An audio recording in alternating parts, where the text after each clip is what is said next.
Tevin Smith, who's a senior this year, who's going to be a Division I. They had a pretty good group.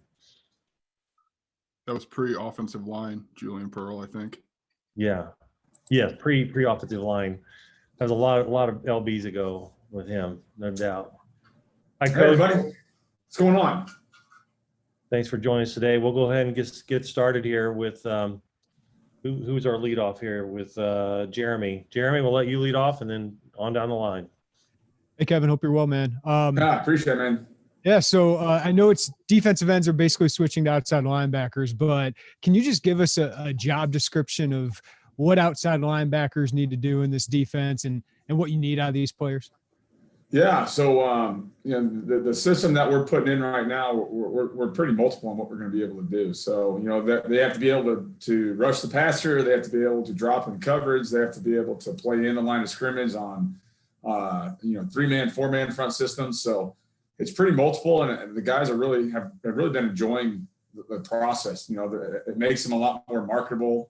Guys like Owen and Isaiah for their body types for the next level. So they've kind of dove into it and bought into what we're doing and having some fun with it. So, but yeah, so it's very detailed as far as, all right, they have to drop, they got to rush, they got to play the run, they got to drop, play the pass. So it's been a lot of fun teaching it to these guys.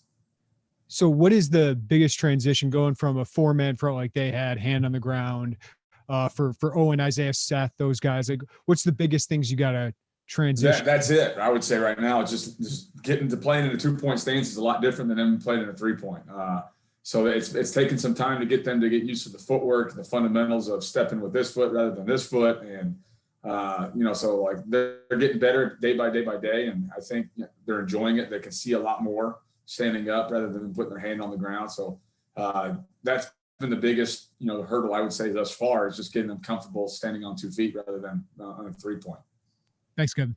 Yeah. Hey, Coach Kane, how are you doing?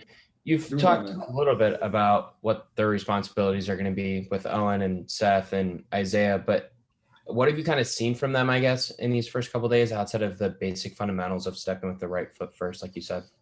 Yeah, I think, the big thing is especially with Owen and Isaiah is they're older guys and they're just natural leaders. Watching Owen take control and teach young guys certain things has been awesome. If I'm out there coaching one guy, I look back and I see Owen grabbing a Seth or a Cooper Davis and kind of using his hands and teaching, it's like this. And, I really think that they're buying in that leadership role and that teaching role, and that's been to me, these guys are intelligent football players that want to be really good, and seeing them articulate that to their teammates has been awesome.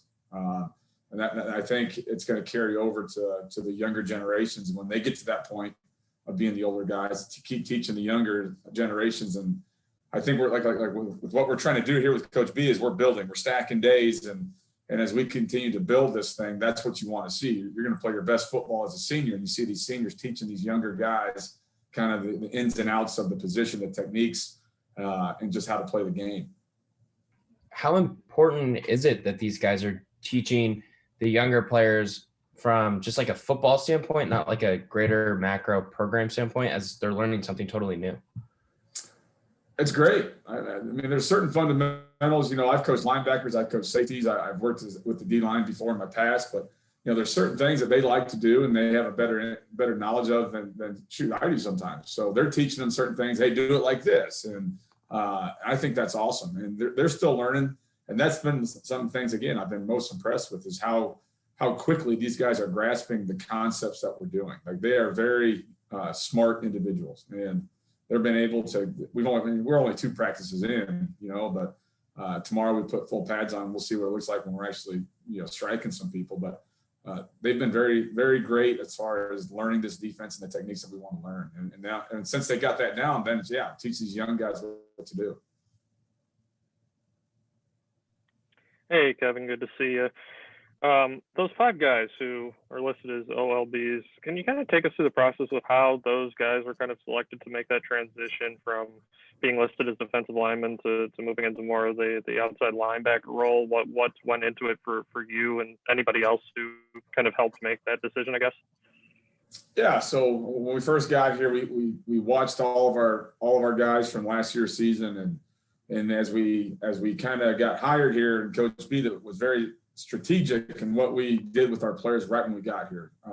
Tank and all of his staff got his guys for the first, I believe it was the first 4 weeks of the 8-week cycle, and Coach Walters and Coach Boo, all of us were able to, Coach Jameson and Coach Henry, were able to kind of watch and see how these guys were moving, and putting those two things together, the film and watching them live, we kind of got an idea of, all right, these guys can play this position, these guys could potentially play this position. And then now it's just kind of piecing it together. And there's probably still maybe moves throughout the course of spring as we see guys with certain skill sets that may fit this position better than that position. So it's not done yet. Every day it's kind of a new journey as far as what we're going to be able to see. But that's kind of been the process so far. So we saw on film, we saw them live. We're saying, okay, this is what we're going to do on defense. All right, this guy looks good in this position, and so on and so forth. And then Owen mentioned to us yesterday that you're kind of he described you as kind of like a high energy guy. You bring a lot of energy to the position group. But what has been your kind of approach maybe on that front with the attitude and the mentality you're bringing to those practices? Yeah, everybody has their own way of doing things. I kind of read the room as far as what type of coaches that we do have, and Coach Walters is a very smart, strategic man, energetic, likes to have fun with the guys. Coach Boo's the same way, and I bring Coach Henry's loud and energetic. So we have a pretty high energy staff, I think, as well, and with the outside backers and the D line with Coach Jameson, we work a lot hand in hand doing certain things. And Coach Jamo is like very, very by the book guy, and gets a lot out of him. So he's the yin and I'm the yang. I'm the high energy guy that kind of boasts around, and I just want these guys to know that, like, when we work, we're going to work, and when we play, we're going to have some fun. And whether it's running on the field with a little high energy, having a little excitement, and then when they make a play, you're going to have a great celebration with it. Or if they screw up, you're definitely going to let them know about it. But that's just who I am. I'm going to be the same guy every day. I'm going to have that quirkiness about me, and I think the guys have enjoyed it so far. And as long as you're consistent, I think they got to respect that. Thanks, Kevin. Hi, Coach Kane. Just to clarify something you've already been asked a few times already, is this position that these 5 guys moved from DN to outside linebacker, is there a particular terminology that you use for that position, a certain moniker that you put on it? Is it a hybrid or a rush linebacker position?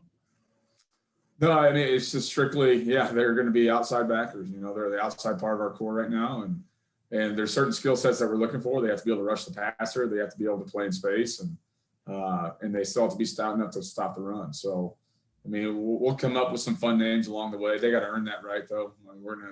If you want to be called something as a unit, obviously we have certain positions, like we call this guy the Buck and this guy the Fox, but as a unit, we'll come up with a fun name for them as they go out and earn it. I assume you want these guys to be good edge rushers. Illinois has not been real strong rushing the passer the last few years. I know it's limited viewing, but what have you seen from them so far as far as the speed coming off the edge? Tomorrow we'll find out for sure. We've been kind of just in helmets and T-shirts the whole last 2 days. We haven't had a lot of one-on-one pass rush. We haven't done a lot against the offense, but tomorrow we'll have a good idea. We'll have a lot scripted and a lot of competition going in that sense with pass rush and certain situations. So, I think they have the tools. They want to be really, really good. We've studied a lot of stuff here so far, and we're going to continue to study great pass rushers and what do they do differently. And the system that we're going to put in place is a very attack style system. Where we've blended a lot of stuff that all of us have done at previous places. The places where I've been in the past, we've led the country in sacks and TFLs, and we want to bring that here as well. So I think the guys are excited about that. And tomorrow I'll have a better idea of what we can do. Not to monopolize your time, but I do have one more. That recruiting wise, you're going to want to recruit to the system, I assume, with the 4 linebackers. What's the feedback been like so far out on the recruiting trail, and what kind of profile are you looking for these outside linebacker positions? Yeah, so far it's been really good. Like, I guess if you ever look at the profile, you have to have every year you're trying to get better than what you already have. So you look at like Isaiah, you look at Owen. Those guys are 6'3s. plus, you know, and right now Owen's almost up to 270 right now, and Isaiah is 245, 250. So you have to find guys with length and quick twitch, the ability to rush the passer, and then also drop out and play in space. So that's kind of the profiles that we're looking for. But obviously, a good football player is a good football player. There's always going to be an exception. But yeah, that's always been my mantra and my method of recruiting is, can this guy be better than what we have already? And if he's better than what you got, then you got a chance to be really good. And so every year you keep building that, and that's the standard you set. You have a chance to build a really good program. Thank you. Yep. Kevin, your alma mater needs a head football coach. They need an athletic director too. I was just I wouldn't be doing my job if I didn't ask. There's been some reports about your name being tossed out. I don't even know if that's educated or not, but if your comfort level of talking about that situation and how you see that kind of playing out. Yeah, I mean, you can ask. Shoot, nobody's called me. Nobody's told me anything. So obviously what you said is pretty accurate. So, you know, at the time being right now, I'm at the University of Illinois and I'm fired up to be here. So that's all nobody's ever talked to me yet. So we'll see what happens, but I'm here. As a guy who played there, I was just curious if you have conversations with other friends that you might have had, former teammates, stuff like that have a passion for that place. Oh, sure. You know, obviously as your alma mater, you want good things to happen for it. You know, when I left the place, we won the Orange Bowl. So I've seen it at the all-time high, and I've been there for an all-time low as well. And it's so all my teammates that I still keep in touch with, we all always are saying, hey, how can it be better? What do we need to do to make it better? So I mean, that's your alma mater. You want it to do well. So thanks, Kevin. I appreciate it. Yeah, man. Hey, Kevin, I'm curious, in those sessions that you guys watched your players with Coach Tank, and as you guys went through film of last year, what's the key, or how does it push you guys as coaches to take those data points and kind of create the bigger picture? What was that process like for you guys? Oh, that's kind of the fun part. You know, I look at football as a giant puzzle, you know, and how do you put the puzzle together? What piece fits where? It's the same thing on defense. You know, you're a part of the puzzle. If you're in the wrong spot, guess what? There's a hole in the puzzle, and now there's somebody running down the middle of the field. So it's the same as with putting this thing together from a personnel standpoint.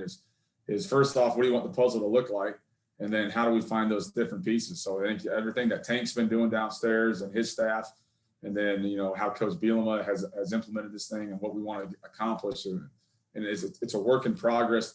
To this day, you know, we're trying to find those pieces and get the right corners and edges in there.